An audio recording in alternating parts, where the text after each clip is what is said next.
चली के सोनार सैया जी काहे नथिया गढ़वाला उधार सैया जी।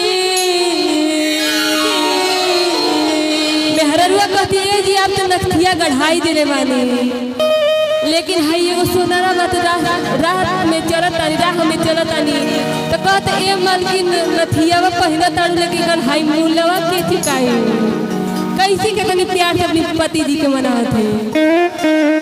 राह चलीला तटो के ला सोनार सैया जी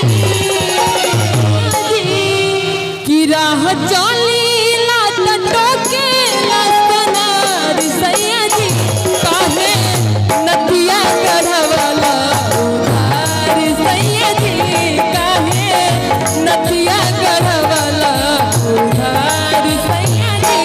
राह चलीला तटो के ला सोनार सैया जी राह चलीला तटो के ला सोनार सैया जी काहे नदिया गढ़वाला उधार सैया जी काहे नदिया गढ़वाला उधार सैया जी काहे नदिया गढ़वाला।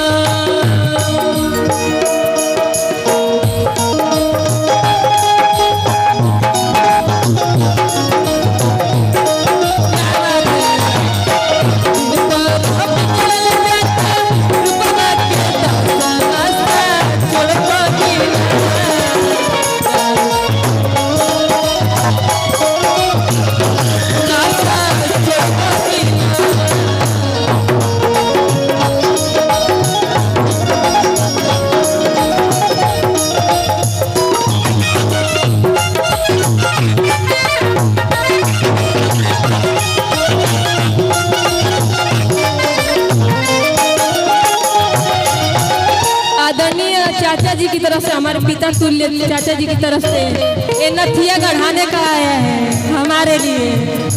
ऐसे ही नथिया गढ़ाने के लिए 50 रुपये में नहीं होगा 500 में होगा, तो इसीलिए नथिया गढ़ाने के लिए 500 तक कराना चाहिए। कहना है चल चाहे चल चाहे पाली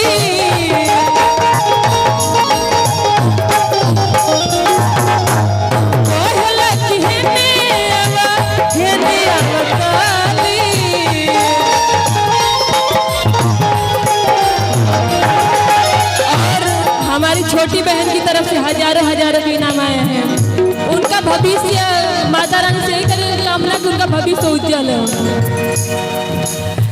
चल चाहे चल चाहे गली कहला कि हेने अब